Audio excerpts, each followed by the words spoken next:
This is Will Tchakirides interviewing Grace Curry for the HBCU Radio Preservation Project. It is 1:47 p.m., May 13th, 2024. This interview is being recorded at WHCJ Studios at Savannah State University in Savannah, Georgia. All right, Grace, let's begin. Tell me your full name and what your role is at this radio station.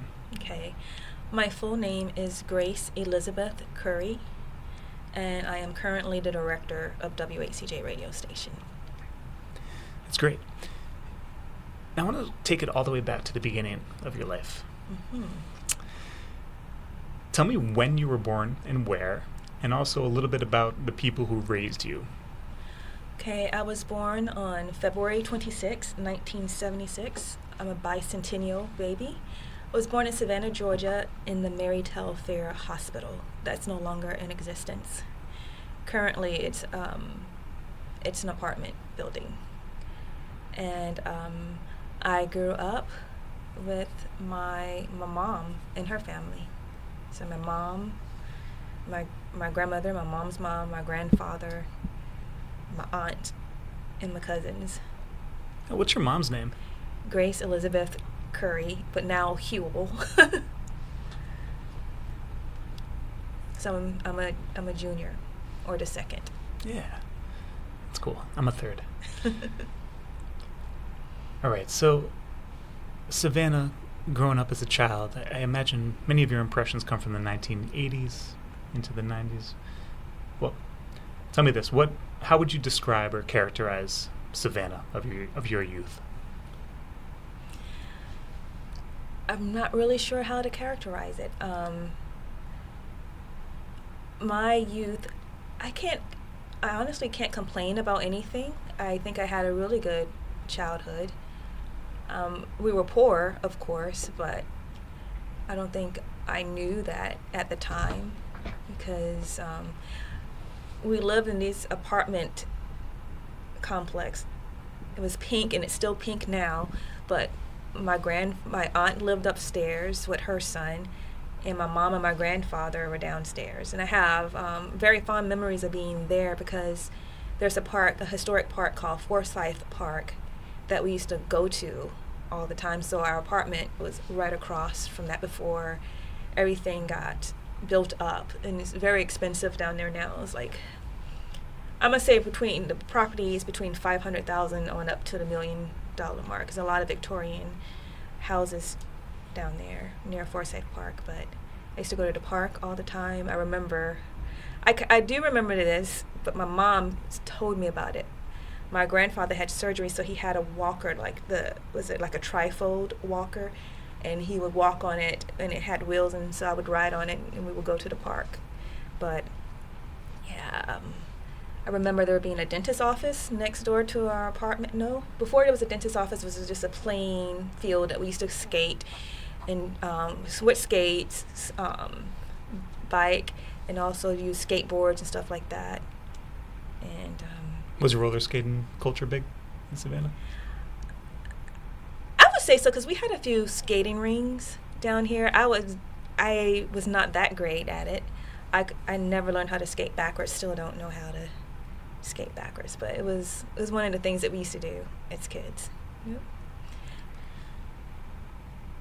And then that was on Anderson Street. From then, one of my next memories about being in Savannah is on Hardin Street, right off of 37th Street here in Savannah. And actually, ironically, I should say, I purchased a house a couple of streets over back in 2007 in the same neighborhood. It's Kyla Brownsville.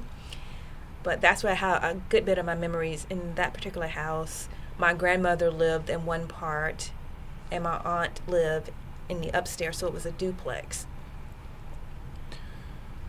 And I'm trying to think. I can't remember where my mom was. She was there, but I can't remember where we lived at. I just always remember going to my grandmother's house. Is your mom's family, did they originate from this part of the country? My grandmother is. My grandfather, yes, but he was about an hour and 30 to 2 hours away, and he is from Milledgeville, Georgia. So he came here from Milledgeville, Georgia, and began working in the public school system. He was a janitor. So, and my grandmother was a domestic, a homemaker. Not homemaker, but a domestic. She worked in other people's houses, cooking and cleaning. How about your mother? Work? Well, my mom, I'm trying to remember when I was little. I remember my stepfather used to have us, and we would pick her up from this gas station. It was called Starvin' Marvin.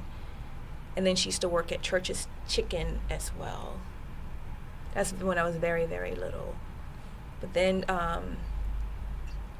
she went to school to learn, I guess it was Secretarial Sciences. I can't remember what year, but she went to Savannah Technical College for that, and she was also at Riley, I think was the name of the school, Riley. And I remember her going to school from there, and then after she finished with Secretarial Sciences, she began working for the Savannah Morning News.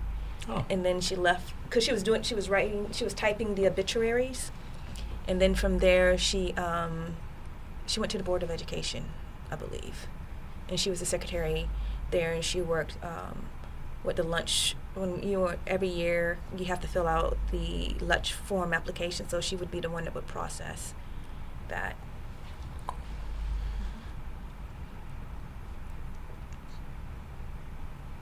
So I want to still learn a little bit more about what Savannah was like as a city. How would you describe its racial and ethnic composition? When you were growing up, what do you remember? What did it seem? What kind of people were around you? Okay. There was a lot of black people around me because at the time, the area that I grew up in, it was nothing but black people. But now, it's been completely gentrified, so it's a lot more white folks. And then with the Savannah College of Art and Design here, there's a lot more international students coming, because now Savannah Arts and Design, that area that I grew up in, they have taken up a lot of space, of taking ownership of a lot of buildings. The school itself. Yes. So they've purchased buildings to. I guess kind of like doing what you guys are doing, but for the building. Preservation. Mm-hmm. And so they preserved a lot of old buildings, and some people say that they've taken over because once they come into the area, the property value goes up, and so people can't really afford to stay in the places that they're staying anymore. But I'm going sidetracking, but no, that's an issue. That's what I wanted to ask you about. Is how do you feel about this process of gentrification and how it's changed your community? It's like I have conflicted views about it, because I remember when I did grow up, when I was a little bit more aware and able to see, there were a lot of dilapidated houses that were falling apart. Like, for instance, the place that we stayed in, it was rat infested, and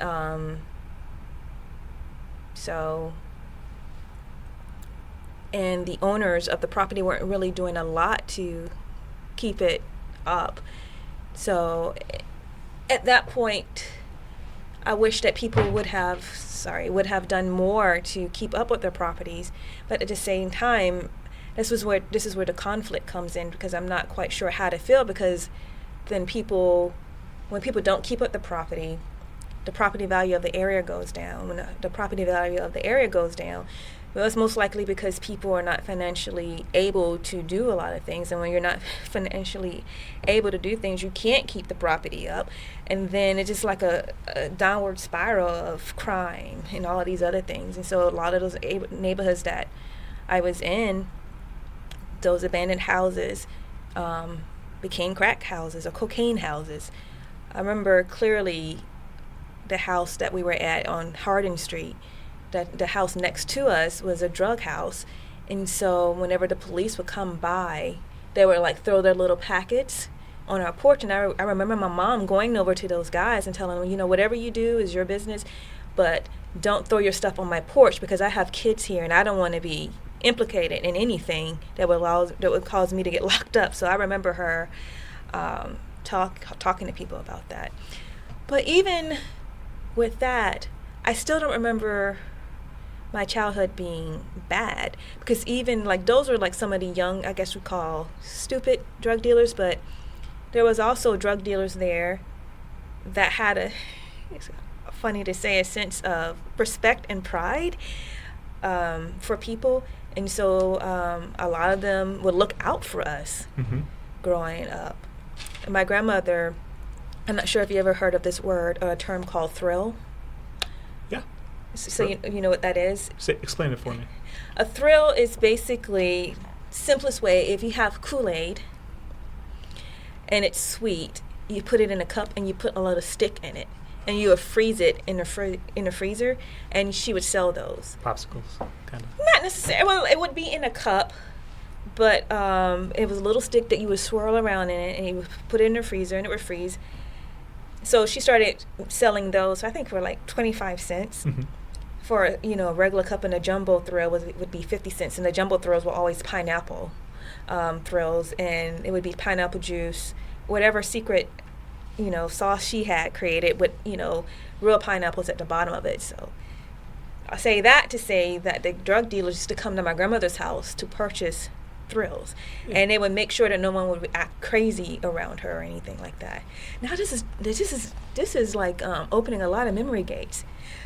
At the same time, there was another house down the street from us that was a liquor house. So people would go there and buy little things of homemade liquor or homemade shine, whatever it was. So much so that I won't say any names, but there was an insurance agent. They used to come around back in those days. They used to come around to collect money for your insurance every month. There was a guy that used to always come by to my grandmother's house, collect insurance money, sit on the porch for a little while and talk, and then he'd go to the liquor house and get lit for a little bit. And I'm not quite sure what would happen after that, but even with them, they were always kind of quiet and they never caused any issue, anything like that. Yeah, so you're describing a pretty thriving informal economy that was occurring in the neighborhood, right?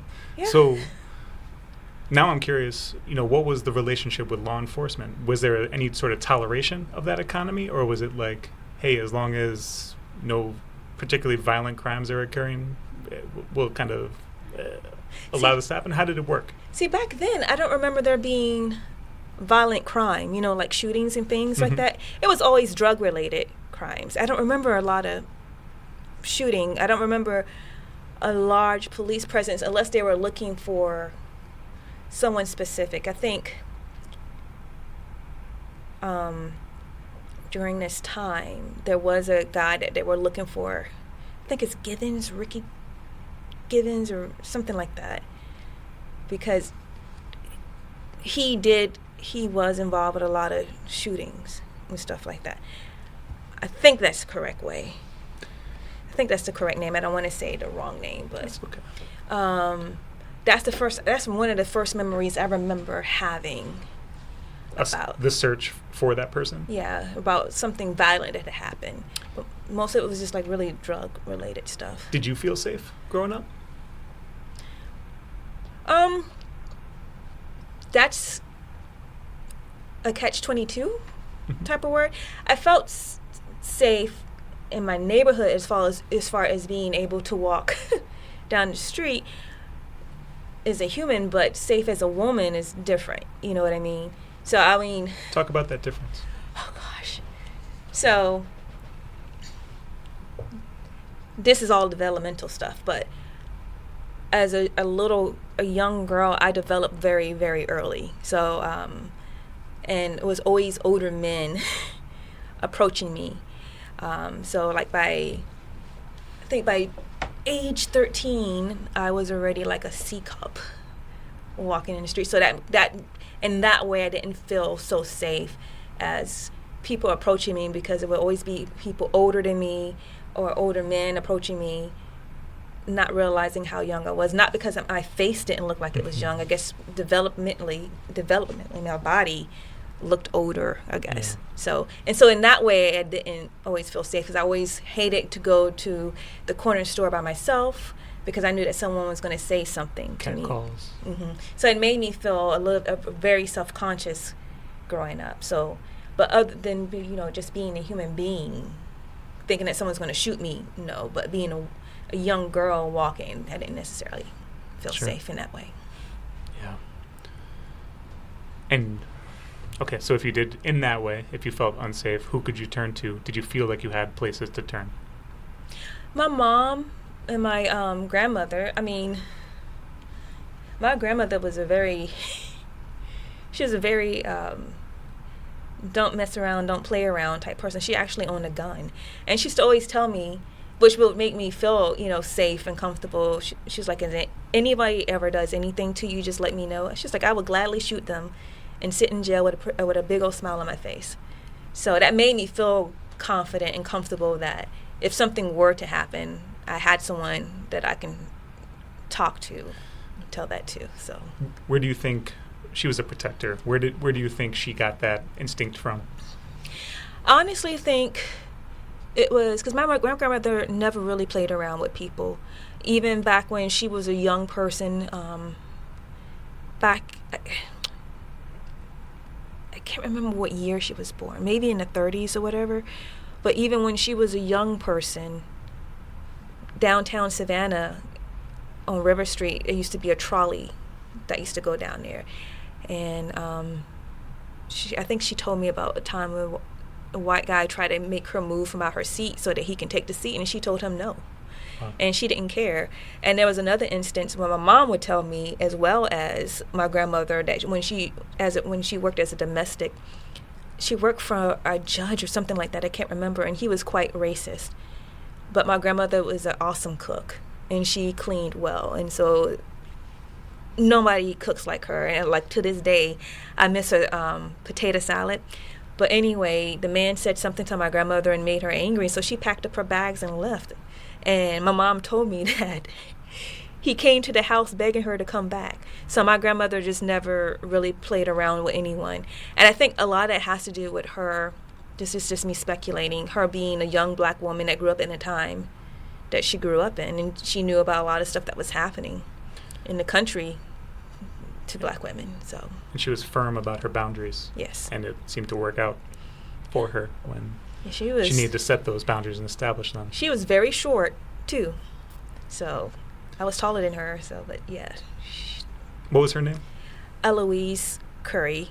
Well, her maiden name was Davis. So Eloise Davis Curry. Did you have siblings growing up? Yes, I have. That's a loaded question. Okay. I have, for my mom, I have a brother and a sister. Yeah. My father, a Rolling Stone, so. Yeah. How would you describe your relationship with your father, if there was one? Oh, it was it was a relationship with my dad. Some of it was a heartbreak in the beginning because he was not there, and I wanted him to be there.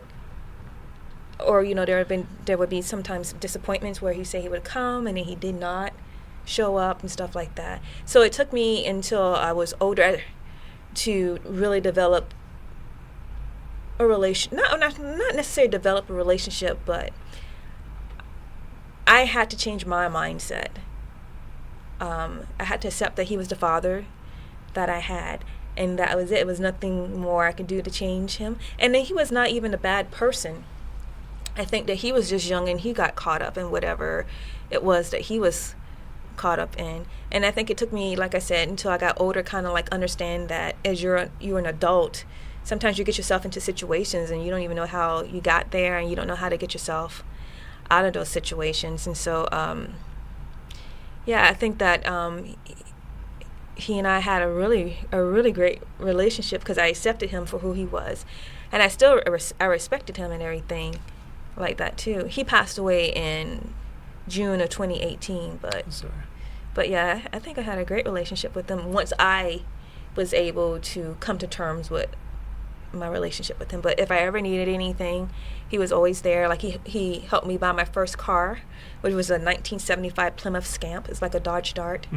I loved that car, but and everything else, because he liked to work on cars and all those different type of things. Is that what he did for work, or did he? Oh, he was a bus driver. Bus driver. Mm-hmm. Cool. What was his name? Morgan Ponce de Leon Bedgood. So Leon, he would call himself Leon, or people would call him brother.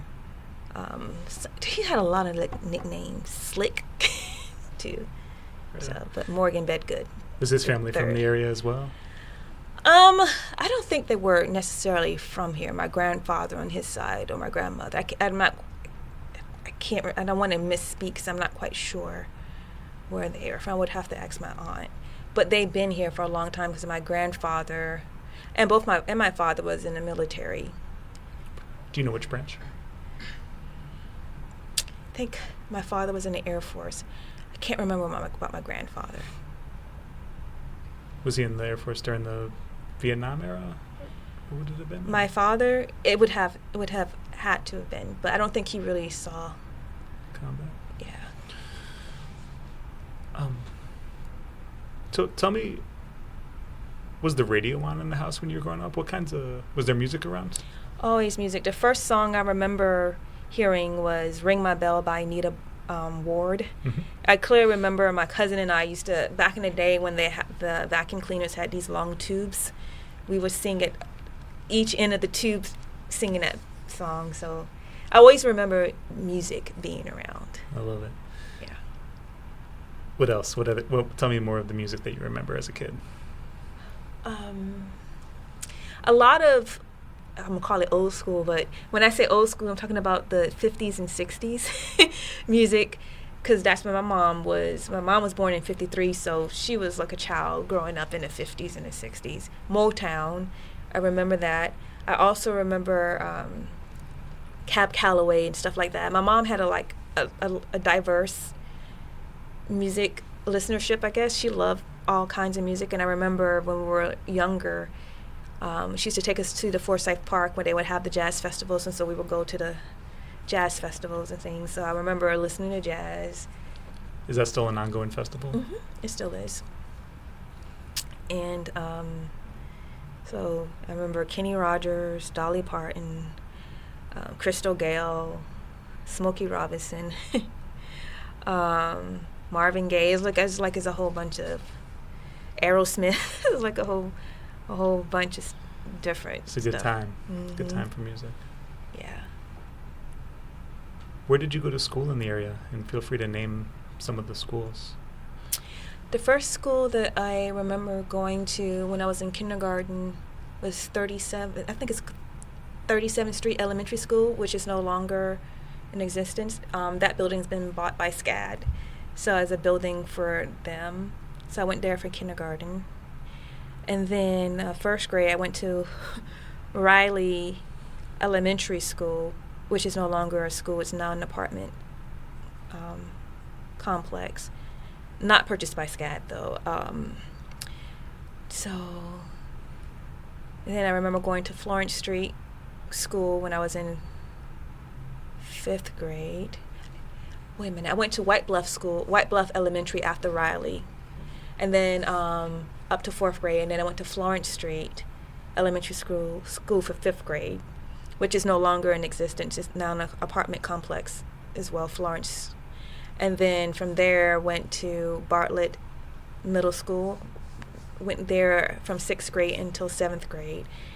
And then from there, I went to Tompkins Middle School for 8th grade only. And then from Tompkins, I went to Beach High School from 9th grade up until 10th grade. And then my family moved to Washington, D.C., Suitland, Maryland. So I went to Suitland High School for a year. And I wanted to come back to Savannah and graduate with my friends, and came back my senior year, and I graduated from high school in 1994 from Alfred E. Beach High School. And then from there, I went to Armstrong State College at the time. and it turned into Armstrong State University. And it's no longer that. It's now Georgia Southern Armstrong campus. So I went there from 94 until I think about 95, but I experienced my first death in my family. My grandfather passed away, and so I kind of like stopped going to classes and stuff like that, and because I didn't withdraw correctly, so I wasn't going to go back to college. But my mom, at the time, she was still up in the D.C. area, and she came down, and she forced me to go back to school. And so I went back to Armstrong, the university at this time, and I met some friends, and they were all going to University of Georgia, and I wanted to go. But I had to work on my grades first, because since I had stopped going to class, it affected my grades. And that since I didn't withdraw correctly, all of my classes were WF, so with withdrawal would have failed. And so I was able to get my class grades back up, and I was able to transfer to University of Georgia. And I think that was in, when was that? I think it was in 96 or 98, I can't remember. And then I was there for a couple of years. And then I experienced another tragic death. My good friend and roommate at the time committed suicide while I was in the apartment, so I found him. Oh, well, he did it while I was there with a gun. And so, and I found him. And I'm sure if you want me to go into all of that. I'm sorry to hear that. I only want you to go into what you feel comfortable talking about. I'm very comfortable talking about it, but he was suffering from a lot of depression and anxiety. And so he had threatened to do that before. And so one day he was in his room, I was in mine. He was playing his music loud, and I heard a boom, something like that. I kind of thought that maybe he had fallen down or something silly. And so I went to knock on his bathroom door to check and make sure if he was okay. And he wasn't responding with words. It was like weird sounds coming from him. And I didn't understand what was going on. So I kind of remember bits and pieces of it. I remember going to the kitchen to get a screwdriver to take the knob off the door, because I couldn't get in because he had locked the door. And I opened the door and found him in a tub full of blood. And I was like, but he was still alive because he was still making sounds and stuff, like not intelligible sounds, but some type of sounds. And so I don't remember much after that. I don't even remember calling the ambulance, but I remember them being there, and I think that's it. Mm-hmm. Yeah. And then I took I think about a year or so off from college and went to counseling for a bit. And then in, what year was this? I think 98, I went back. So I must have gone there the first time in 96, but in 1998 I went back, and I graduated in December of 2000 from UGA with a degree in theater. Wow, that's a lot to go through. Let's just back up for a second. I want to know, what did you love to study when you were in school? Even elementary school, junior high, high school. What subjects were you the most comfortable in? What made you happy? What did you want to learn? Well, for me specifically, I was always a very, very shy person, and I never thought I was smart. So I didn't really. I think I always felt I was pretty average in everything. So it was nothing specifically in school that I loved to study. But what I did love is I loved all things like entertainment, music, dance, art. So maybe art and music class. So I've always gravitated to those creative type things. Did you play an instrument? I played something called a recorder. Mm-hmm. I remember playing hot cross buns, but I didn't go much further than that. Did you ever get interested in learning other musical instruments, or did you kind of stick with that? If you call it sticking with it. So hot cross buns. I remember we had cymbals at the house. There was a guitar, keyboard and stuff like that, but I never really learned how to play anything specifically. I have a very short attention span, so. No problem. And for the arts, did you like to paint, draw? What was your medium that you liked to express yourself through? I remember drawing a lot. I used to also, my mom said it when I used to put on plays for my brother and my sister, so I liked putting on plays. I liked singing, although I cannot sing. So there's a photo that she has of me where she caught me in her dress singing in front of a mirror. So So you like to perform? Yes. Although I'm shy, I like to perform. And when I was in elementary school, kindergarten specifically, this is opening up a whole nother gate of stuff for you guys, but we had to do dance performances representing certain countries. So we represented Spain, I think. It was a Spanish country. And so we had to learn to do certain dances. I remember I had a bandana on my head, and I had like a pleated skirt, and I remember my teacher saying, make sure your hips swing. So I was just making sure that my hips swing. So my mom said that I was on the stage and I was just moving my little hips. And so from that, I Latin dance as well, too. So, yeah. Sure. And did you get interested in theater at all at an early age? I was always interested in theater, but I didn't really get a chance to participate in anything until I was in college. So, yeah. And when you were in college, what kind of theater did you get into? I think my first production that I did was Julius Caesar, and I didn't have a speaking part. It was just basically the scene. I was the Sultan's wife. So, and then from there, I did little bit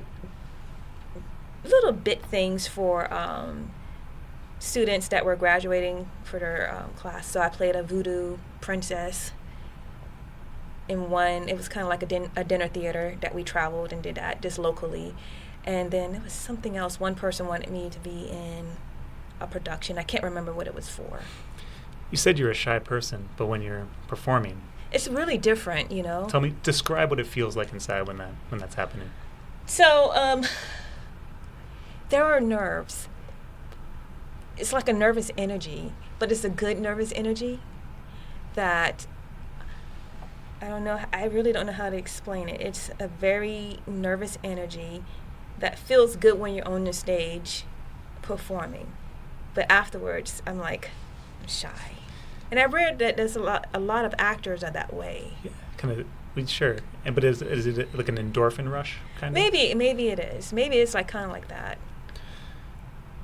And, not to jump ahead too far, but what do you think the relationship is between performing as a radio DJ and that feeling you get when you're performing on a stage? Is there a similarity? Well, the big difference, or when you're on the radio, no one can see you, but you're still performing. Mm-hmm. And I think the thing with the stage is that when the lights are on you can't see the audience either, so it's kind of similar. But I think there are similarities of being performative, but on stage you can be a little bit more open. On radio, there are like FCC rules and regulations you have to follow, so you can't be as performative as you would like on stage. But I just think it's being creative. It is the similarities with it. It's another creative outlet. Mm-hmm.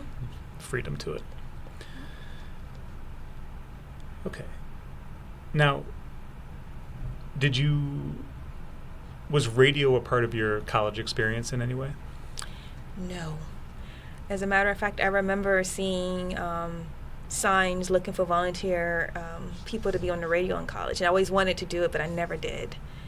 I did suffer from a lot of low self-esteem in college and stuff like that. So there's a lot of things I didn't go for. I remember when I was in one of my theater classes, I wrote a paper, and I thought I did really well in this paper, but I just got a horrible grade, and I couldn't even understand it. And it was just very outside of me to go to the teacher to say, hey, I don't understand. I worked really hard on this. It was simply because of my grammar. Mm-hmm. that, you know, I wasn't paying attention to the grammar. I was just like typing stuff. And he said, one of the things that stuck with me, he's like, Grace, you're really intelligent, but it's just your grammar. And no one had ever told me I was intelligent before. I said, oh. And so a little light bulb went off. I said, okay, if I work a little bit more on this, I'll be fine. And so that's what I did. I paid closer attention to my grammar and started doing better with my papers. So. Did you feel like you had useful resources and outlets to go to improve writing mechanics and such on campus, or? Yes. And I also had a book. I'm not sure if they have them now. I think it's Rogers' book on grammar. So I would use that a lot to help make sure I'm forming my sentences correctly. And, you know, sometimes now, like today I sent an email and I cringe when I look back at it because I had some grammatical errors in it and mistakes. I was like, I don't think I'm stupid. Of course not. I'm only asking that because the teacher in me is like, I hope that educator was pointing you towards the right resources as well instead of just what was he did. Grammar. And like the fact that he told me what it was that I was doing wrong, I just didn't realize. Yeah.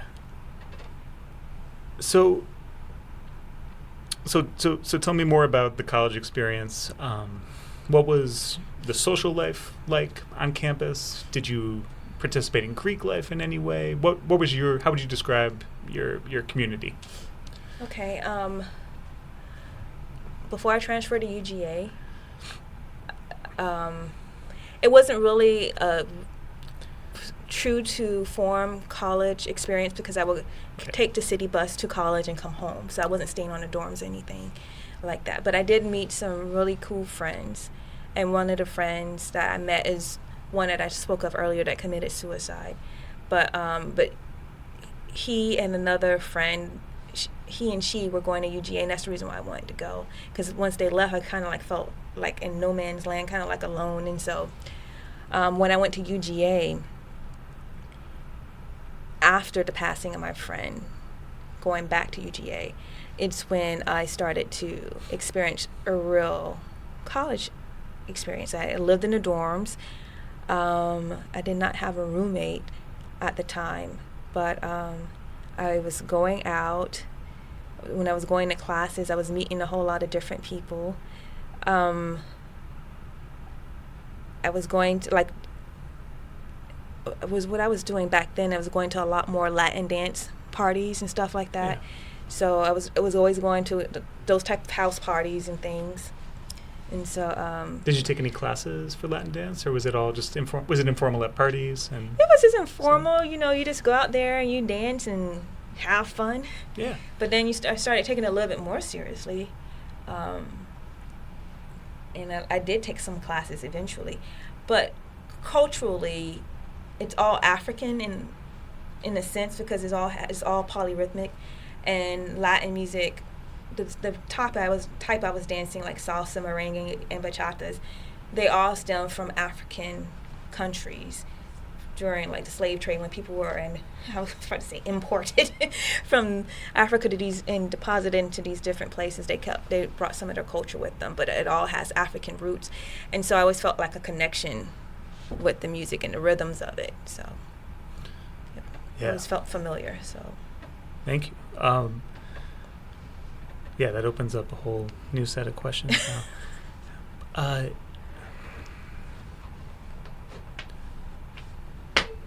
Well, when you were in college, was there a particular major that you were pursuing, or did it shift at all? When it did shift because I can't remember what my major was first. When I first went to college, because I was trying to do something safe, and then somehow I had a type of epiphany. Is like, what do I like? I was like, I like theater, and so I changed my major to theater, and that's what I started to pursue. And then when I went to UGA, I continued that, and I did a few plays there. I did I think it's called the Wedding Ring or the Wedding Band or something like that. And I played like think it was a 5-year-old. In the story, it was supposed to be a 5-year-old mulatto girl, so I played that role. And I was like, 20-something years old? But I guess I must have played it very well because people thought I was really a kid. So I remember that, and that was not necessarily part of a class. It was a graduate student that was doing a play for her her thesis, and so I did that. She had written it, kind of. She didn't write it, oh. But it was a play that she wanted to do for her thesis. So think about that first time that you got on stage at UGA. What did it feel like to be performing? It felt great. It felt like this is what I'm supposed to be doing. That's awesome. Yeah. And did you perform in other plays during college? Yes, I can't remember the names of them. But not only just performing them, but I liked all aspects of it. Like putting the set together or striking the set. So I had an opportunity to participate with one of my classes I had to take. I think it was a theater lab. We would create the set. We would paint the set. And then at the end of the play, we would strike the set, take it down, and all that stuff. I also liked the behind-the-scenes stage manager stuff. So I loved all of that aspect. And you got a chance to kind of experiment in all those roles? Right. Because in one of my classes, it was a directing class, so I got an opportunity to direct a scene. So I had to audition people, block out the scene and all that stuff. And so I had a chance to do. I love all of it. That's really cool. Okay. The next question is why you're not doing that now? No, not at all. Hey, we all have complicated journeys that take us in all sorts of directions. No, but what did, and I know that you eventually, and you said your mother was living in Maryland, outside of D.C., right? And I know that you eventually get to D.C. So tell me about that transition. You finished school. What were you thinking about what you want to do with your life, and what eventually gets you up to D.C.? And if I skip a step, feel free to fill it in. You mean D.C. after I graduated from college? Yeah. Because it was, okay. And if there was, maybe you spent some time here in Savannah before that? Yes, because when my family went up to the D.C. area the first time, I was 17. It was my junior year. And I came back down here, and I went to college in this area. And then, ironically enough, once I went to college at UGA in Athens, I came back down here, became a substitute teacher for about a year.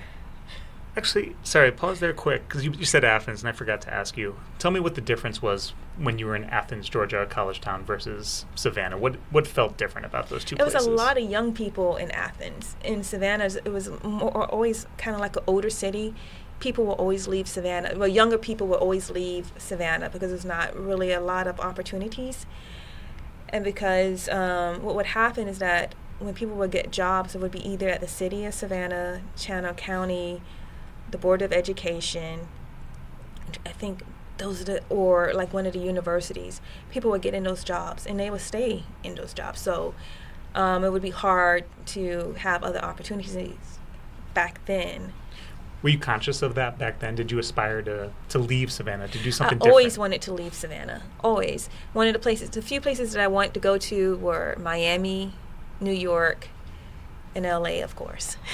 And is that about their art scenes, or is it just big cities? Art scene. So, I got a chance to visit Miami, which was really cool. I got a chance to go to New York when I was living in D.C. the second time around. But, and my sister lives in L.A., so I went to visit her.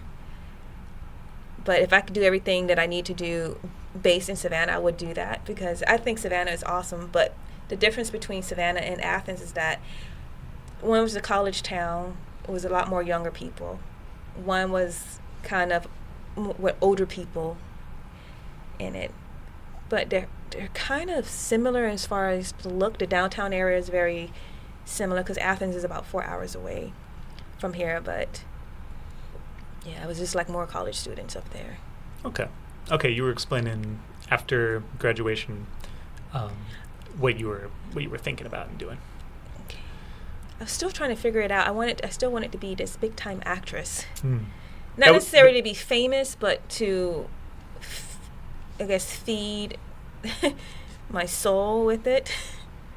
So you weren't just looking for sustaining work. You were looking for something that sustained your soul in the work that you were doing. Yeah, but I still wanted to get paid for it and get paid well for it. Because I remember when I graduated, I was kind of scared because everybody was always talking about the starving artist, like it was a rite of passage. I was like, I don't want to do that. I've already experienced poverty growing up. I don't want to purposefully do that to myself.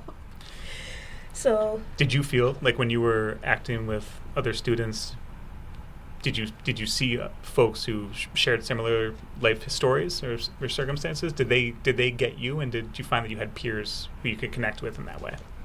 No, I don't think I did, except for maybe one guy. We were in a scene design class. I used to talk to. I can't remember his name. So sorry, I can't remember his name. But he was really cool. He helped me realize a lot of things too, because like I said, I was always very insecure. Somewhat low self-esteem, and when people, like when stuff would happen or if something wouldn't go my way, I would think it was like against me personally. And I remember he said, oh God, I wish I could remember his name. He sat down and said to me, he's like, Grace, you might go in an audition and they may not pick you, and it may not have anything to do with the color of your skin. You might have been just too short. I said, that's a good way of looking at it. I've never thought about that before.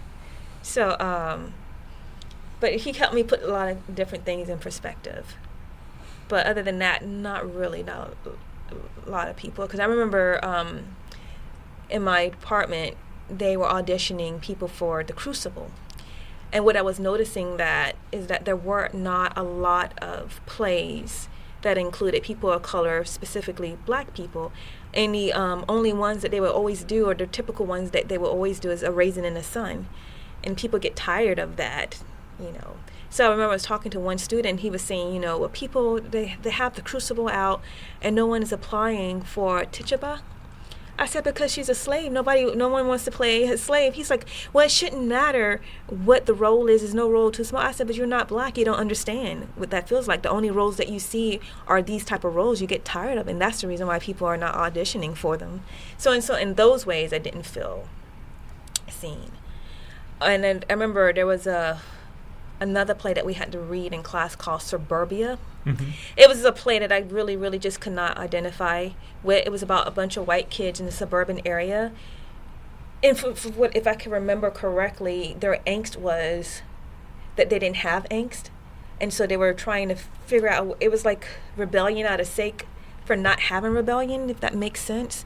And I couldn't identify with it at all because I grew up in such a completely different way. Yeah, what playwrights could you identify with? Did you in school or outside of school, did you come across maybe the Black Arts movement and different Black cultural forms in theater? So this is another thing too. And some of the Black cultural arts stuff I didn't identify with either. I mean, people that are listening to this can't see me, but I'm extremely light, so I didn't have a lot of the same type of experiences either. And it was made known to me that I didn't have those type of experiences, and so I know that I didn't. So I was like, in some ways, I kind of felt fraudulent being in the spaces, and I don't know. I guess more so I preferred fantasy stuff that was not necessarily specific about a culture or race. It's just like something that anyone could experience. Any favorite playwrights come to mind? No. I'm trying to think. It's okay. I enjoyed doing Julius Caesar. That was like, I guess I like the Greek stuff. Yeah. Kind of. I'm trying to think of something. Shakespeare, for me, it was too hard to understand. I was like, why don't you just speak English? Although he is speaking English. But yeah, because I remember reading that in school. I was like, so much. And like I said, I tend to have a short attention span. And going through the literature, it was like, oh my God. But So where did you end up after college? Did any of those major cities? Did you settle in any of those cities? After college, I came back to Savannah. I was a substitute teacher for a year, and then I went for the substitute teacher to work with the Georgia Department of Revenue, working in taxes. Okay. And then from there, I started working here at Savannah State. At that time, the position that I had was called Special Projects Assistant. And the reason why I was excited about that is I was like, okay, it's not exactly theater, but it's related to something that I like. Because when I was in middle school, we had something called industrial arts. And so we had these different modules that we would do. So it was journalism, there was videography, and then there was radio. And so I did a radio module because we would rotate them. And I really enjoyed that one. I remember because it was right back then we were playing records. I think we had Chicago and Journey. I was playing those records and stuff like that because that's what they had available. And so I really enjoyed that. It's like, okay, I remember having a great time doing that, so let me try this. And so I interviewed for the job, and I got the job here. And what was that position? Special Projects Assistant. At WHCJ? Mm-hmm, at the time. And this is your first work in radio? Yes. And around what year are we talking? 2000. I graduated in 2000. 2002 or so? 2002, yes. It was around 2002. And, but after a while, I had been here for 3 years. I created my show, The Alternative Soul Cafe, which became pretty popular. And with that show, what I wanted to do was focus on alternative soul music. So I wanted to focus on artists that, one, does not necessarily get a lot of airplay, two, artists that people may have never heard of before, and alternative soul music, because during this time, when you would listen to the radio started to become repetitive. You would hear the same few artists all the time, and so I was kind of tired of it. And so I created the Alternative Soul Cafe. I remember I was doing search on the internet, looking for different artists and just reaching out to them and asking them, hey, I'm starting this show. Would you like to send some music for your music? Send some music for airplay and stuff like that. And I got a lot of response, and I didn't realize that this was a really big, hole that needed to be filled for artists. And so it got to the point to where I was just getting random music from people that heard from a friend that I was playing music. And then I was like, wow. And one person sent me a book of poetry, and he's like, I thought you may like this. It's like, this is amazing. I was like, I don't remember reaching out to these people. Now, one of the ones that, unfortunately, I no longer have any proof of this anymore. But a long, long time ago, I had reached out to someone named John Stevens that was in Chicago, Illinois, to get music from him. John Stevens is John Legend. I was going to say, yeah. And then John Legend somehow told Kanye West. So Kanye West sent me a CD with, his handwriting on it. Mm-hmm. Of course, someone stole it from me, but I had that. This is kind of when he's producing still and trying to get on as a rapper, as an artist. Yeah. So, because, John Legend and Kanye were both in the Chicago area, so. So I do want to ask, how do you define alternative soul, and then who really embodies the alternative soul moniker? It's just great music. That's great music. That's a great question. For me, alternative soul is just an alternative to the soul music that we typically hear.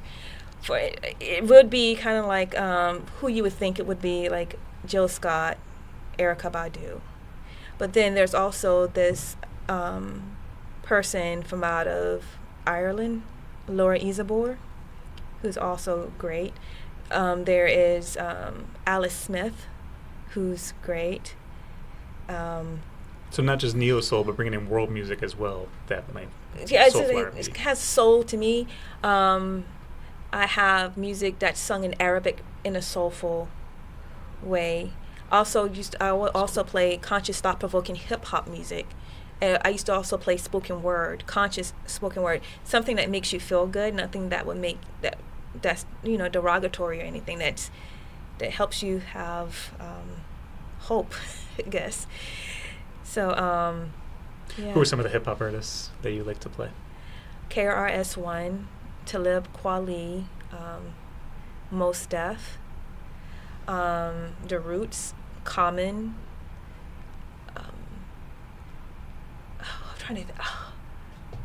There was a local group here, Dope Sandwich Group. They're no longer in existence. I used to play all of their music. I can't think of some more. I said Talib Kweli already. Little Nas, Brother, not too far, right? Yeah, Little Brother was not too far off. And I was just looking at this. I was just looking at them. Their album yesterday. Oh my God. The guy from Little Brother went to this group, I think. I can't think of, because you're asking me, of course I can't think of the name. They have a song called Sincere. It's just like my mind is blocked at this moment. No worries. But Dead Presidents also play. Dead Presidents. Who else is? Any Georgia artists? Or Atlanta, maybe, like? Outkast, of course. Arrested Development, anything like that? Yeah, I played some Arrested Development on there as well. I have to look at my playlist because mine is going to blank because you asked me. Oh goodness! And the other one is really killing me. But yeah. What about women MCs? I was Yejide. I used to play her. Spoken word ish. Nafisa Monroe is really great. And I'm just drawing a blank. That's okay. Right Sounds now. like a great show. I would love to listen to it. It'd be on later today at 5. I'm gonna dial it on the radio for sure, in our minivan. So you come here and your first job in radio is DJing, and you're starting with the Alternative Soul Cafe. So tell me about what the station is like that you arrived to, who is leading that station, who became some of your mentors, what's the culture here? Okay, so the station was in this building, except for Hodge Hall. Except we did not have the whole building because we shared this building with admissions. So when you came into the door that's on your right, that was the only part of the radio station. All of this was admissions from that door over. So you had to share space. Yes. So we just had one studio, the live studio, and one production room. And I sat in this, I'm not going to say makeshift, but a makeshift cubicle type thing. And I wasn't necessarily specifically a DJ because we never call ourselves DJs here because it's considered more of a commercial type term, but we call ourselves programmers since we're non-commercial. But the director at the time was Mr. Theron Ike Carter, and he was my mentor. And I loved it when I first started working here because I got a chance to meet people of so many diverse backgrounds because we were playing African music, Latin music, we still play that, jazz, reggae, gospel, hip hop, all this different type of stuff. So it was really a great feeling. I felt like I was part of something important and special. And at the same time, like in the 2000s, the early 2000s, spoken word was like popping up, and so it was all of these poetry, shows going on. So I used to go to a lot of poetry, like open house type things. So I used to write poetry and perform poetry too, and all this different Really? type of thing. Did you ever perform on radio or locally in town? Yes. There was a group called the Spitfire Poetry Group that I knew a lot of the people there. They tried to get me to join the group. There was a Spitfire Poetry Group, and there was also AWOL, All Walks of Life Poetry Group. And so both groups try to get me to join. And I thought to myself, like, you know what, I'm not going to join because I work in radio and I need to be as neutral as possible. And so, but yeah, I used to go to their open mics, and that's what I meant to say before open mics. I said open house, but open mics, and perform stuff. So when you're performing a play, that's, maybe someone else's written text, but when you're performing a poem or spoken word, that feels very personal. So tell me a little bit about the difference between those kinds of performance. I think the preparation is different because, like you said, when you're performing a play, it's someone else's words and you're interpreting those words. But when it's yours, you're preparing in a different way because this was a representation of yourself. And you want to make sure that it goes across to people and people are actually understanding what it is that you're feeling inside, that you're trying to get out. Now, I can say that honestly, I don't think I explored it as much as I could because I would listen to a lot of spoken word artists and they were just so open and so vulnerable with the poetry. There's like some stuff that I just don't think that I could be that open with. There was some stuff that I was open with, but there were just like some things that just, I was like, wow, that's really deep and that's very, very brave for someone to do that. I don't think I was so brave enough to open myself out completely raw to people. But yeah, I think that's the main thing too, is that when you did perform, you know that that's part of yourself and it was raw and that people are going to look at that and possibly judge you for it. So that was always in my back of my mind. They might find out my secrets and they might judge me for it or something like that. But you still did it.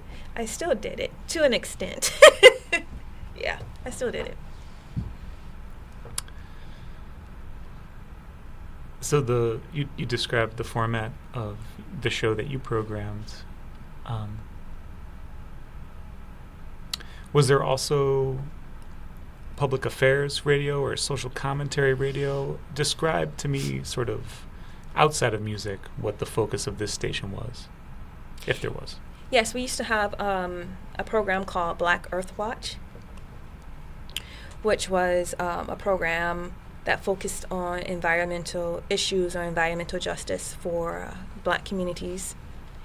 There was also... Well, what kinds of issues were Black communities facing in Georgia, around this area?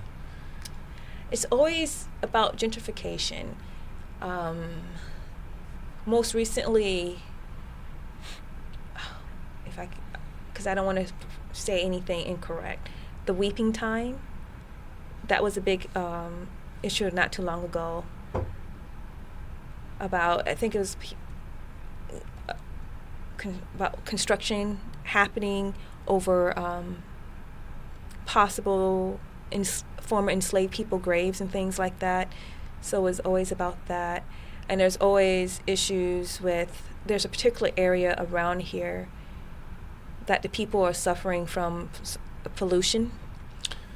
So always those type of things. So the station had a focus on environmental racism and thinking about... Mm-hmm. Yeah, Dr. Mildred McLean had that show. Mildred McLean. Mm-hmm. And there was, at the time, the vice president of the university, he had a program called Academic Connection, where he would inform the listening audience about updates, what's going on at the university.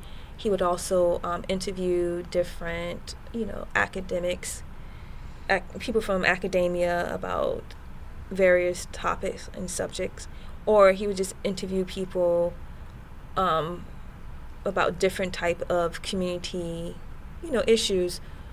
Once he interviewed one of my friends who worked with not the YMCA, but the YWCA. So she was the director, and so he interviewed her, and she was just like talking about those different type of issues and the purpose of the organization.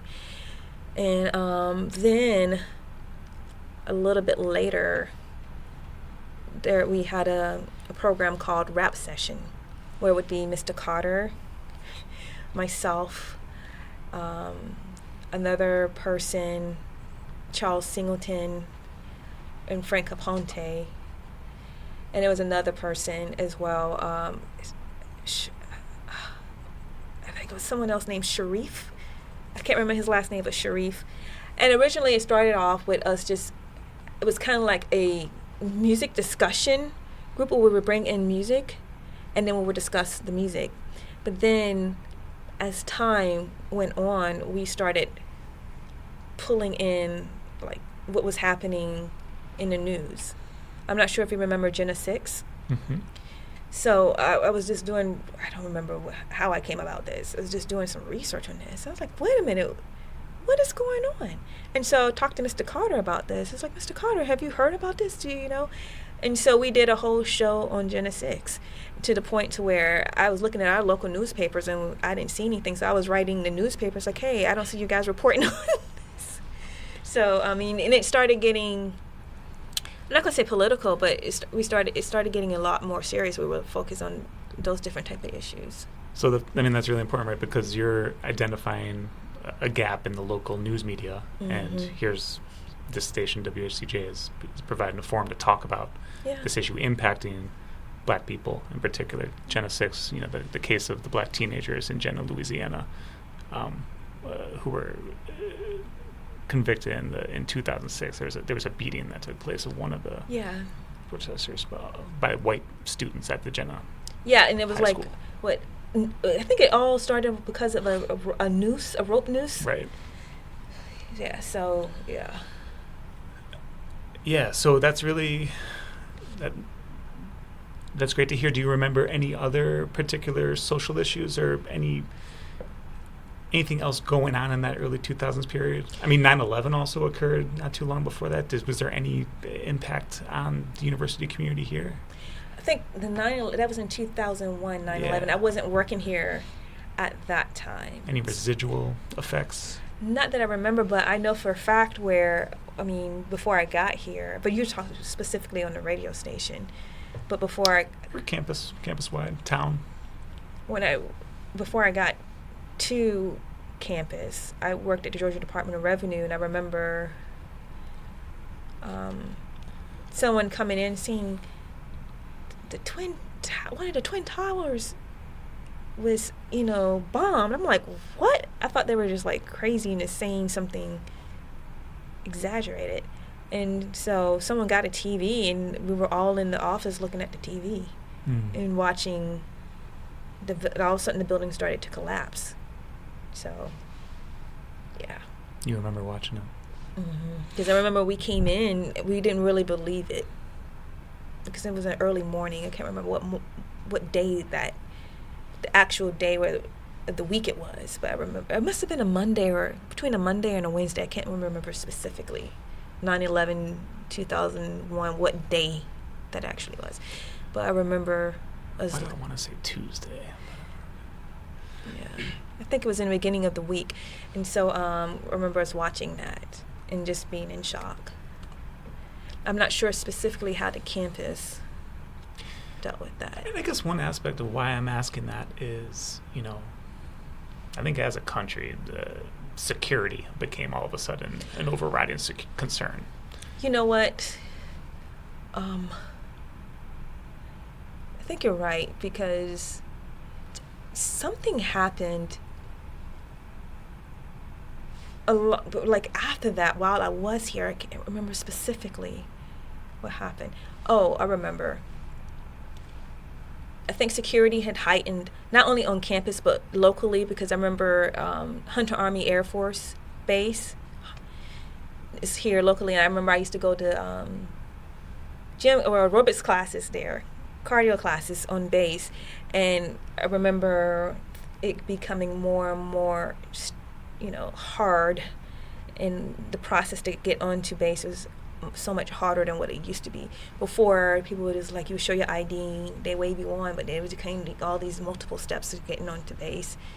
And then shortly after that, I think this was when a lot of college shootings started happening. And at that point, the campus heightened up security quite a bit. Virginia Tech wasn't too. Yeah, Virginia Tech, I think, is what caused it.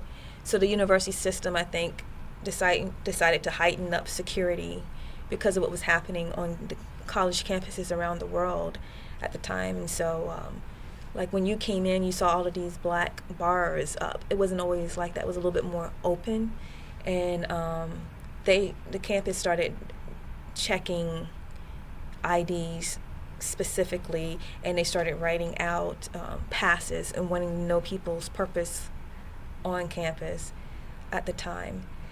And then something else happened. I'm not sure if this is like, I'm jumping ahead a few decades. That's okay.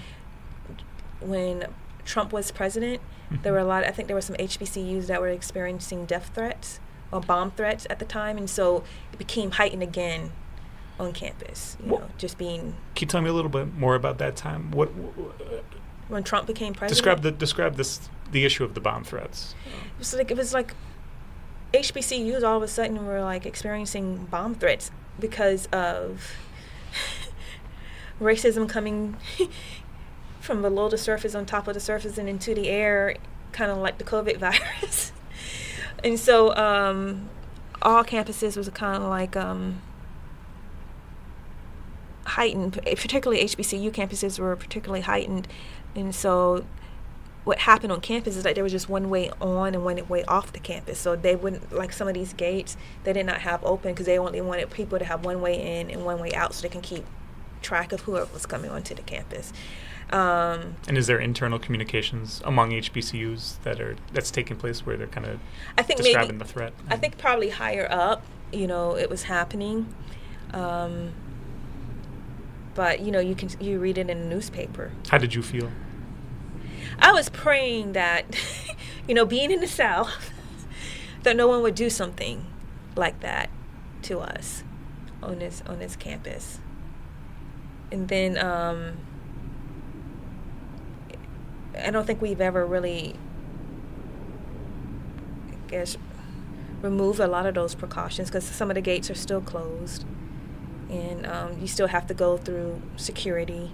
Before, there used to be two separate lines, one for visitors and one for people that worked on campus, and we can just go through. But now it's no longer like that. Everyone has to go through the same line to get checked. When I come in the mornings, they check my ID to make sure it's me and all that stuff like that too. So. Okay, so let's talk a little bit about the fact that this is an HBCU campus. I want to know from you, what did it feel like to sort of work in radio during homecoming, during sporting events, during other campus cultural events? Was there coverage on the radio? Did you participate at all? What did it feel like to witness some of these activities? Being new to an HBCU, you didn't attend an HBCU, right? So. Well, unfortunately for me, I didn't attend a lot, specifically the football games. I didn't attend them because I was here at the radio station being the engineer for the board for our live broadcast. So on Saturdays, Mr. Carter and I will alternate. We will alternate Saturdays because that's when the football games were. We're making sure that the guys, wherever they were, whether they were away or home, they were connected to the board and that they can hear the broadcast and stuff like that. And then what does that kind of work entail? So at that time, it was a telephone call that that was connected to our console, and so they would need to have a landline to connect. And they would call us, and so I would connect them to the board, and they would call, I think probably about 30 minutes beforehand, and so we would test out everything to make sure the connection was good, to make sure I can hear them, make sure they could hear me, and then when we would go live, we would do the countdown, 5, 4, 3, 2, and we go on up. I would part the volume up for them to go on the air, and I would be in the studio for about an hour and a half, 2 hours, I guess, halftime. And then during halftime, I would play music. And, they were like, okay, Grace, we'll be back in 15 minutes. I was like, okay. So I would be in the studio playing music, and then when they would come back probably 5 minutes before, it's like, okay, Grace, we're back, and we would test stuff out again. And then we'd do the countdown again, 5, 4, 3, 2, 1, and they would go back on the air. And at the end of the broadcast, they would say, okay, we're going to take you back to the studios of WHCJ radio station. And then from there, I will resume with our scheduled programming. Mm-hmm. So, did you enjoy that brief bit of time where you get to play some music? Yeah, that was good because sometimes I'm not a sports fan, but I get a chance to learn a lot of, I've forgotten now about football. But it was always exciting listening to the color. What is it called? The color guard. Color. What is it called? When they do the football games, it's called the color. Color commentary. Yes, color commentary.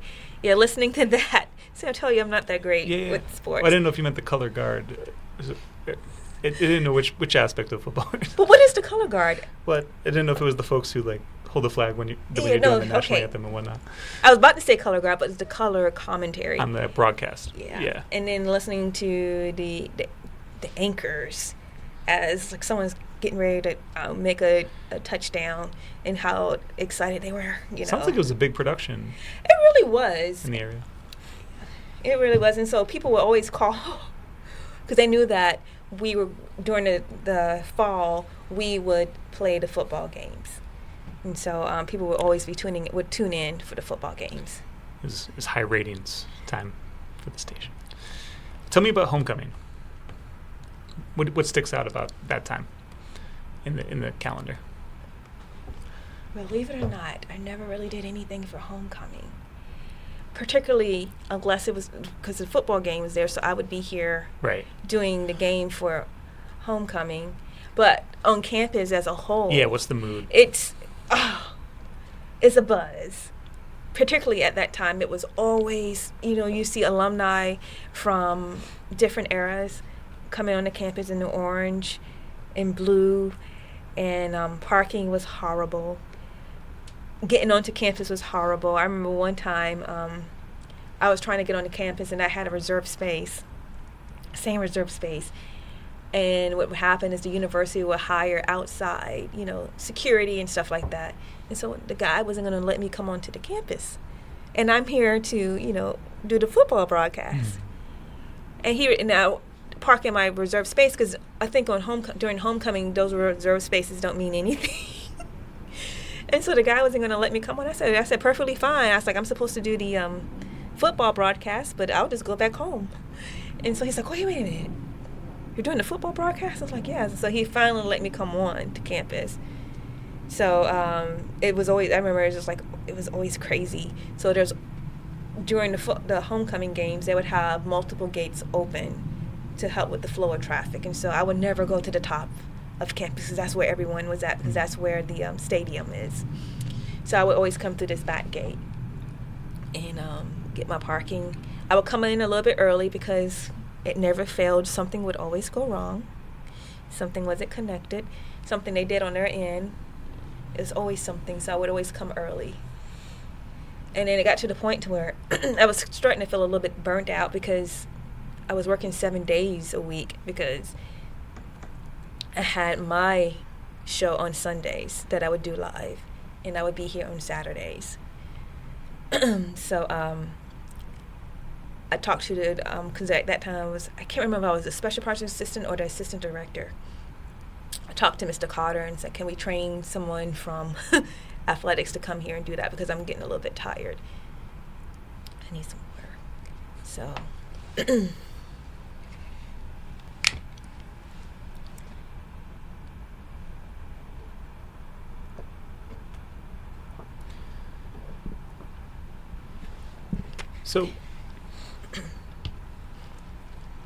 and I also want to ask, just being on an HBCU campus and doing HBCU radio, what does that mean to you? It's a big responsibility. Our mission is to educate our listeners through selective programming. And people always ask, what's selective programming? Selective programming is the jazz, the blues, the gospel, the reggae, the Latin, the African, all of this music. And what all of this music has in common is that it comes from the African diaspora. And we feel like it is our responsibility to highlight this music that has been produced by people that were not educated in the academic sense, but these were poor, most time illiterate people that created something so important and special that it has gone across the world. If I'm not mistaken, jazz, rock and roll, and hip hop is some of the only music that's been exported from the United States of America. This is the only music that was actually created. Blues in the United States of America has been created by black folks. Most likely black folks that were not necessarily rich black folks, maybe black folks that were not necessarily literate as far as reading and stuff like that, but intelligent enough to create music and not even being able to read musical notes, but just, creating that. So we feel like it's our responsibility to highlight these things that has been done within the black community to show that it's something to be proud of. So that's the reason why we play the music that we play. It's a quality and it's something of pride that this is what our ancestors created with little to nothing. Unfortunately, it's being usurped, but this is something that we created, and our students need to know about that, the importance of it, and how it has completely changed the world. I have hip hop music that's in German, So it's like this is how it has just crossed cultures and cross countries and things like that. Tell me a little bit more. When you say it's being usurped, what do you mean by that? It's being usurped in a way, like blues music, for instance. And this is a little bit of black folks fall at the same time because a lot of black folks don't listen to blues music anymore, and they don't understand that blues music outside of spirituals and gospel is the foundation. Basically blues music and spiritual music is the same thing, it's just the words are different, but the feeling in the music is the same. That's the foundation of everything, because hip-hop is nothing but that use at the time's blues, and jazz music comes from out of the blues as well. But what's happening is that there was a while where Kenny G was like winning Grammys and stuff for jazz music. What? Not saying anything against Kenny G, but it just didn't seem like is not right unless someone outside of the black culture is doing the music, and when they are, they get all this praise and stuff like that. Appropriation. Mm-hmm. Cool. With appropriation without recognition. So. Mm-hmm. So you educated your listenership through the music. Yes. Talk a little bit more about how you're educating your students to do this work. Yeah, because when the students come in, they have their own idea of what they want to do on the radio. And I hate to burst bubbles, but they want to be like the commercial radio stations. And what they have to understand is that we're not a commercial radio station. We are a non-commercial radio station, and there are certain rules and regulations that we have to fit in according to the FCC. And not only that, there's a certain quality of music that we are playing for the education of our listeners. And then it's not only the FCC, it's not only station-wide, but also university-wide. We're representing the university, so we have to be definitely careful of what it is that we're playing. So making sure they understand where, the foundation of this music comes from. Sometimes it's showing them the connection of everything. Like, well, you heard this, but did you hear this? Do you know where this sample has come from? I read somewhere that James Brown is like one of the most, from back in the 80s to the 90s, James Brown is one of the most sampled artists in hip-hop music, Where is this music coming from? Because what happens is that some artists, I'm just going to name something really quick, like Cardi B's I Like It Like That. Is that the name of the song? But that's a sample from another song. you know, and letting them hear the original song. This is where this song comes from. They're like, oh, wow, I didn't know that. Or I had one student that was interested in hip-hop music, so I told her to do like an old school hip-hop show. And so she learned a lot about the old school music, and just informing them about their culture and that they should be, you know, proud of. And most times when they hear about everything, or some of the stuff, they are proud because they realize, do you not realize that the music that we're listening to, who created it and how it was created, and how important it is, that everybody is making money off of it, so something that we created. The only music in the United States has been created. So it's powerful. Yeah, the funky drummer sample, right? James Brown, Clyde Stubberfield. It's been, I think it's the most sampled piece of music. And hip-hop. Jazz music as well, the connection between jazz music and hip-hop, because in the 90s, jazz music was sampled quite a bit, like Jazzmatazz. This is like it's the album. Guru? And the Roots, you know, they have live instrumentation. And it's not exactly jazz, but you can hear the jazz influence on it. Jill Scott's jazz influence, Erykah Badu's jazz influence. So, yeah, it's just like how all of that stuff is connected. Yeah, that's awesome. Your students are lucky to be able to learn about that lineage and put it together. Wait until you hear talk to Mr. Carter. I look forward to it. Okay, so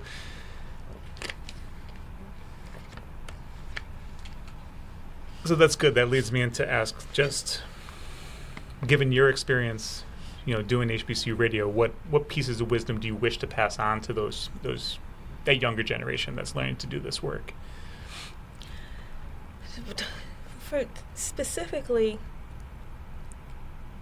don't strive to be like everybody. Everybody wants to be like the Breakfast Club. You know, think outside the box. You know, all of the music is starting to sound the same. Be creative. Do something different. In front of the mic, everybody wants to be on the mic. Everybody wants to be famous. Think outside of that. You know, you can do stuff in public radio. You can do stuff at NPR. You know, you can create podcasts where you can focus on a whole lot of different things. Everybody just wants to be on the mic and be famous and be a DJ. You know, learn how to operate the board. Luckily, they learn all of these things. They learn how to operate the board, because right now, a lot of radio stations, there's someone else that does that, or everything is voice tracked. There's no one live anymore. Even here, most people are not live, but they come in and pre-record their shows. But they still operate the board. Like if you take the Breakfast Club, for example, you look at them, there's someone operating the controls. All they're doing is talking. But when the students come here, they learn how to operate the board, which is going to make them more marketable when they go out looking for jobs in radio. So learn all aspects of it. And most likely, the person that's operating the board engineer is going to make more money than the person that's on the air, unless they're extremely popular. But what I've also noticed that I tell the students about from my years of watching, seeing radio transform, is that less and less people are working at radio stations. I remember it was a whole lot of people at radio stations. So I'm not sure if it's going to be so sustainable anymore. Right now there's maybe one person that's voice tracking everything from your R&B to your hip-hop to your country station. You can hear the same voice because there's one person doing the voice tracking. So open up your horizons and, you know, learn everything that you can. You're kind of answering one of my questions, which is, you know, how have you seen HBCU radio change over the years? You're speaking to the technology, the styles of music. Is there any other aspect that you've observed as your career has progressed and how these markets and this medium has changed over time? So I started working here in 2002. The music has definitely changed. Oh, goodness. The technology has gone from analog to digital. And you're talking about all these other ways to broadcast, right? Podcasting. During the pandemic, we had to figure out a way to conduct interviews remotely. Yeah, how did you handle the pandemic here? The university closed down. I can't remember for how long, but I remember we were closed for a little bit. And then when we came back, we started working flex schedules. And we had to work the flex schedules in a way that we would not coincide at the same time. And so at that time, I had 2 additional staff. Now I'm by myself, but I had to fix the schedule so that we were not overlapping with each other. And if we did overlap, it would be for a very short window of time. And so that was one of the major changes. People coming in, if they did come in to record, once they were able to come in with masks. I remember one of our volunteers, Hanif, I used to meet him at the gate so he can pass me, music. It was almost like a drug exchange, so that I can put the music into the system for him because he couldn't come in. And it was going on like that for almost, I think, a year. It had to have been before the university relaxed the rules a little bit, according to University System of Georgia, versus like who can come into the studios. So constantly sanitizing, wiping down mics, wiping down the board. After each person, once we were able to let people start coming back into the radio station, after each person was in the studio, wiping it down with those Clorox wipes and stuff like that, wiping the mics down. Got to the point to where I ordered multiple, like a whole bunch of windscreens, and provided one to each person for them to keep, so they could speak directly into that, and when they finished, they took it with them and they kept it with them. Wow. And that will wipe off the mics, So, and then doing the remote interviews, because we didn't really have the technology at that time, so we were doing the remote interviews through our telephones. Yeah, because we tried doing it through, at the time we were using WebEx, Cisco WebEx, and it didn't sound right. It sounded really, really strange. And I think we tried Zoom too, but it sounded weird. It didn't sound like the quality that we wanted, so we did it through our cell phones, conducting interviews and stuff like that, and recording them. And so some silver linings were just kind of, maybe it helped to update technology, improve sanitary practices and stuff like that. Yeah. But it's hard. It was hard to adapt. It was really, really hard. And the other part that was hard too, because we had a radio show called You Can Get Anywhere From Here, which was part of a grant that I wrote. And the purpose of that show was to expose the listening audience to Savannah State and what it had to offer. So we would do that by interviewing faculty, staff, and students, talking about the good news that was happening on campus. We had a faculty member that created 3D masks, so we interviewed that person. We had a student that entered a robotics competition and won and placed. So we interviewed him, just talking about the different degrees or the different programs that are here. We interviewed our boxing club. We interviewed a group of students that created a tiger sauce and marketed it. Just to show these are the things that's happening on campus. Because unfortunately, a lot of times when people think of HBCUs, they think of just mostly because they're historically black that they're less, when that's not true at all. There are a lot of great things that's happening at HBCUs and on campus. And so I wanted to highlight and showcase that. Mm-hmm. So you kind of suggested, or you mentioned that you've had staff in the past, and now you're kind of having to do a lot of this on your own. I want you to speak kind of directly to the issue of budget cuts and the financing of these stations and the challenges that you face as someone who right now is having to go it alone, basically, to keep this station running and operating. Budget cuts, I'm not sure I think it may have predated the pandemic, because students started, I think what happened, this is my personal opinion, based on some facts, is there was another baby boom in the 90s, like between 94, 95, and 96. People just gave birth to a whole bunch of kids at that time. And so,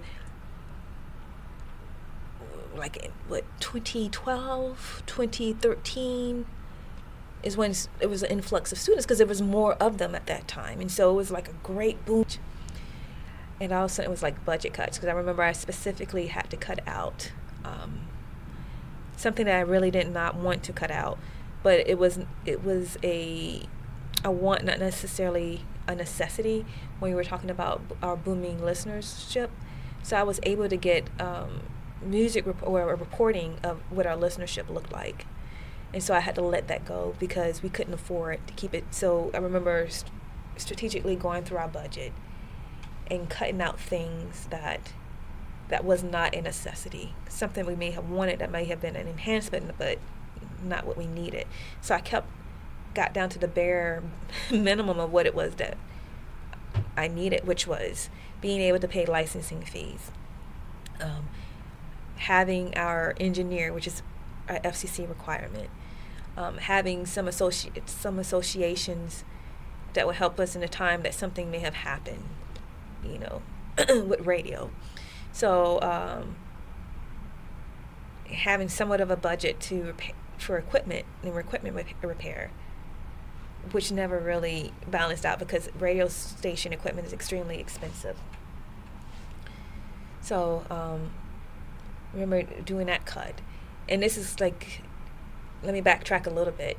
In 2015, June of 2015, Mr. Carter retired, the former director of the radio station. July 1, I was in the radio station by myself. 2015 of July until 2018 March, I was running the station completely by myself, and I was really, really burnt out. Because I was not. But the other thing too that's difficult when it comes to these things is explaining to people radio, how it functions, and then with the things that's needed for it, like equipment, the engineered music licensing fees. I remember. But you described yourself as a shy person at the beginning of this interview, and I'm hearing someone who's had to find the confidence and the assertiveness within themselves to make this radio station survive, right? Where do you draw that from? Where do you pull that out of? I think it's out of pure frustration. That's what I really think it is. It's just it's really out of frustration, because I remember a long time ago, I actually learned this, I think, in my art class. We tend to judge people based on ourselves, or judge situations based on ourselves. And I had to realize that people are not going to see things the way I see it, specifically working here, because I work in radio. I understand it. I'm the only one on this. There's no one else on this campus that can come and run the radio station. So no one really knows what it takes to run this. And it's up to, and for a long time, I thought I was just in this by myself, but I started talking to other radio stations within the system that are HBCUs, mm-hmm. and just radio stations in general, and everybody's experiencing the same struggle. Yeah, talk about that, the kind of solidarity networks that get established within HBCU radio and within these regional networks. Is that helpful? Is it almost like a sort of a union of sorts amongst these professionals? Yes, there was a person that I spoke to not too long ago. She was actually affected by the most recent budget cut.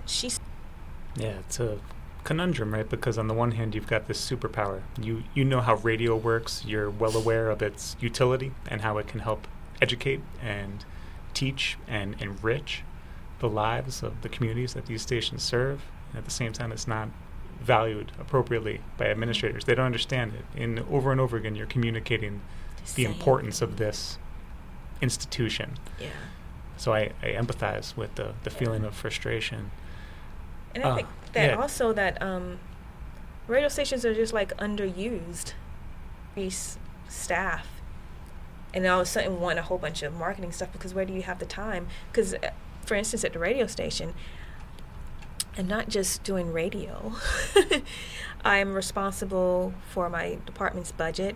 I'm responsible for our assessment, so I have goals and objectives that I have to do each year. I'm responsible for training students.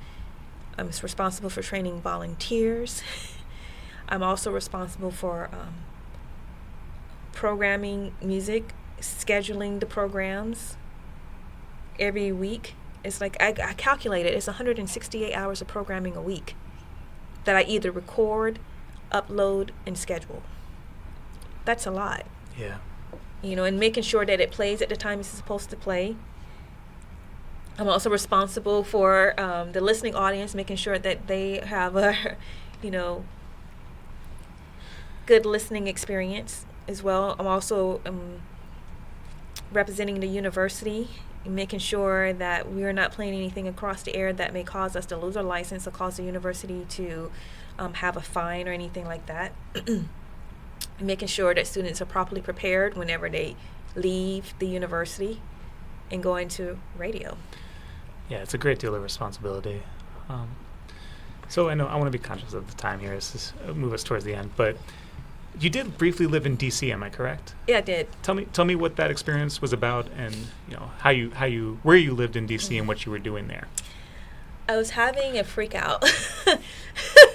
I was 29 years old, about to turn 30, and I was looking back at my life, wondering, what have I done? What have I accomplished with my life? And I felt like I had not accomplished anything.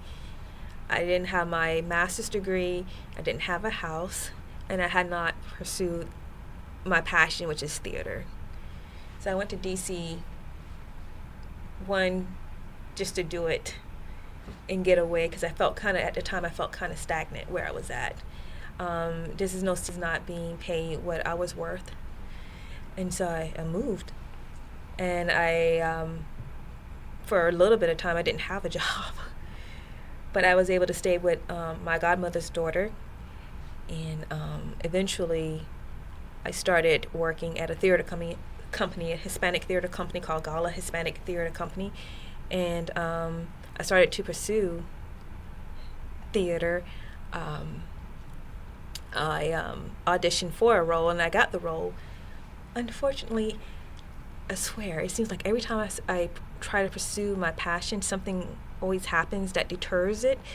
The person that was producing and directing the play, after like weeks of practice, just disappeared and never responded to anyone again.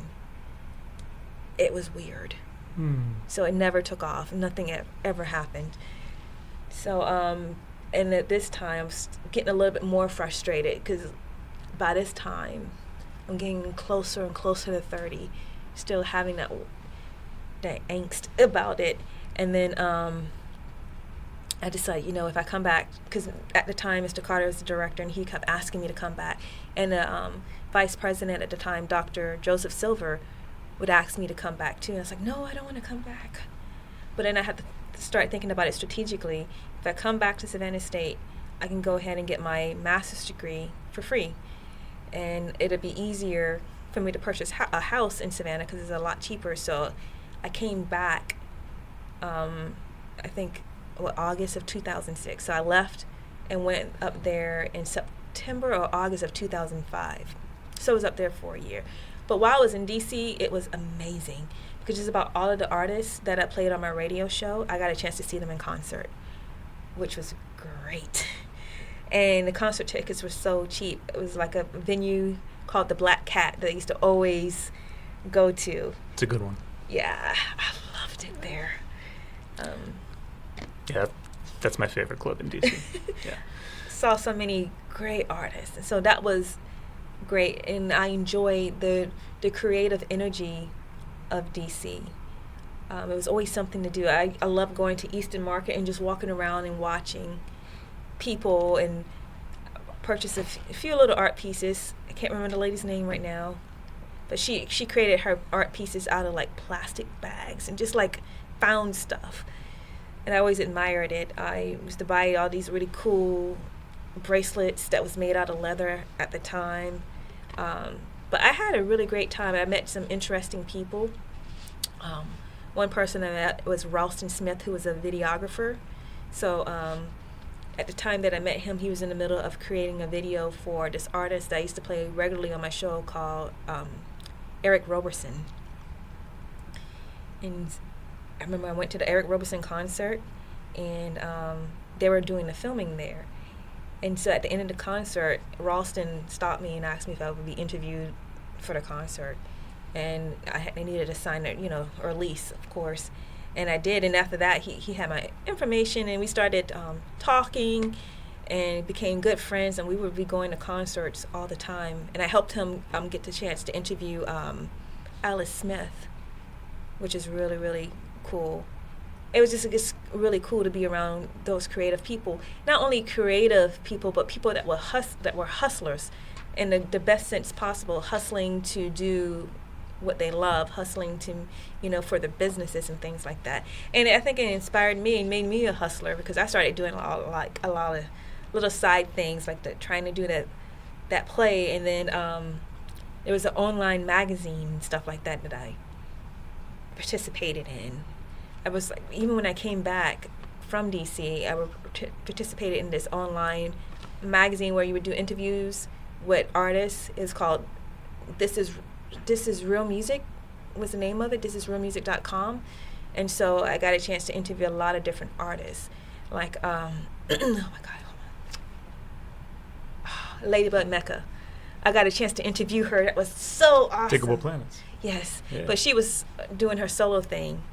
She had a place, I think it was Paradigm Records she had, but she had her own record company and album coming out and stuff like that, so I got a chance to interview her.